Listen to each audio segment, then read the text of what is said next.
parler aujourd'hui de marche jogging. Je suis en compagnie d'André Quentin que je vais vous présenter tantôt. C'est une collègue de travail avec qui on a travaillé sur les cours. La marche, le jogging, est un moyen de transport et d'entraînement cardiovasculaire très simple, facile d'accès et naturel pour nous. Avec les couleurs et la température qu'on a présentement, c'est parfait et on vous encourage de le pratiquer et de perfectionner un petit peu ces deux entraînements-là et moyens de transport. Je vais commencer par vous faire vous partager trois différences entre la marche et la course et André va pousser un petit peu plus loin là, les concepts de course à pied. Donc, trois différences majeures entre la course et la marche. Première différence, la façon d'accélérer dans l'un ou l'autre. Je vais commencer par vous parler de deux concepts. L'amplitude. Donc, l'amplitude, c'est la longueur des pas. Okay? Autant la course à la marche. Et la cadence, c'est le nombre de cycles par minute. Donc, un cycle, c'est 2 pas. Si on fait un tour complet des jambes, on a fait 2 pas. Donc, c'est un cycle. À la marche, peu importe la vitesse à laquelle on va marcher, on va avoir à peu près toujours la même amplitude. Vous ferez le test. On garde toujours à peu près la même longueur de pas, peu importe la vitesse. Quand on veut accélérer, ce qu'on augmente, c'est la cadence. Donc, on fait plus de pas à la minute ou plus de cycles à la minute en accélérant à la marche. Démonstration d'une accélération à la marche. André, c'est parti. Toujours la même amplitude et on va accélérer la cadence. 1, 2, 3, 4. 1, 2, 3, 4. Donc, l'amplitude reste la même et la cadence augmente. L'utilisation des bras pour donner le rythme et un peu de déhanchement ici pour garder un appui au sol, ce qui caractérise la marche plus sportive. À la course, c'est tout à fait le contraire. On suggère d'avoir toujours la même cadence, même nombre de pas minutes. L'idéal, donc je dis bien l'idéal, c'est 180 pas minutes. On dit une cadence de 90. La cadence, c'est 180 divisé par 2, donc 180 pas minutes ou 90 cycles à la minute, l'idéal. On garde une cadence de 90, peu importe la vitesse, qu'on court lentement ou rapidement. Qu'on monte une côte ou qu'on la descende, on essaie de se rapprocher.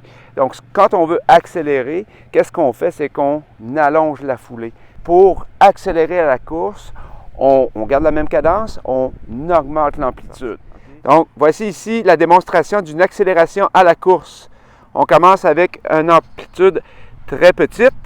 Okay? La cadence reste toujours la même cadence. Mais André ici va augmenter son amplitude pour pouvoir accélérer. Augmentation de l'amplitude, maintien de la cadence dans l'accélération. Donc, l'autre différence qu'on voit entre la course et la marche, c'est que la marche est une traction et la course est une propulsion. Donc, qu'est-ce qu'une traction? C'est l'action de tirer. Si on compare avec une voiture, donc une voiture qui a une traction avant, c'est les roues avant qui va tirer le poids de la voiture, et une propulsion, donc une voiture à propulsion, donc le moteur est à l'arrière de la voiture. Donc, la marche est une traction. Comme vous voyez sur l'exemple, à la marche, on va tirer son poids avec la jambe avant. Donc, c'est la jambe avant qui fait l'action de tirer le corps à la marche. Et à la course, c'est une propulsion. Donc, on doit déposer le pied à l'arrière du poids du corps et se propulser à la course.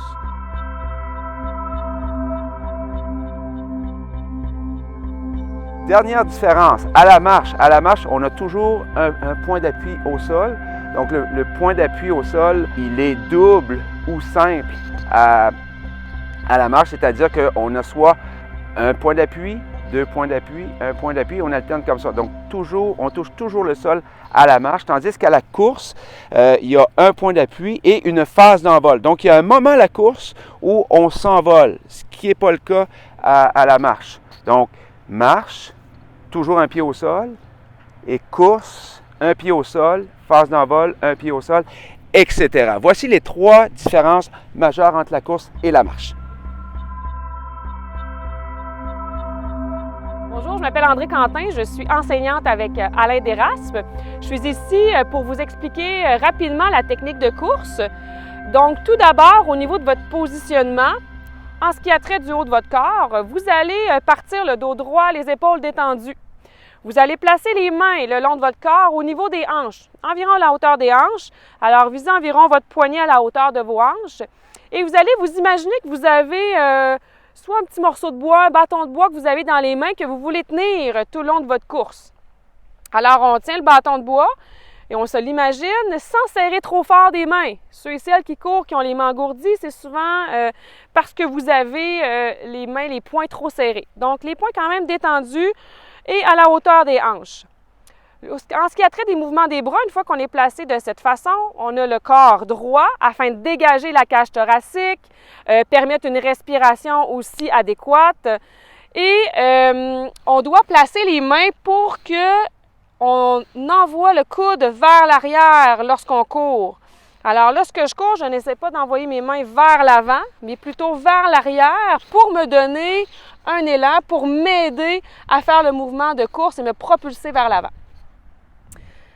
Ensuite, en ce qui a trait au niveau de la course en général, la position de vos pieds, la façon de déposer votre pied au sol, il y a différentes écoles de pensée, mais dites-vous que chacun, tous et chacun, on est fait différemment, on marche de façon différente, on dépose notre pied au sol de façon différente. Donc, faites-vous-en pas, n'essayez pas de changer votre pattern de course si vous courez déjà, que vous déposiez le talon au sol, la paume du pied.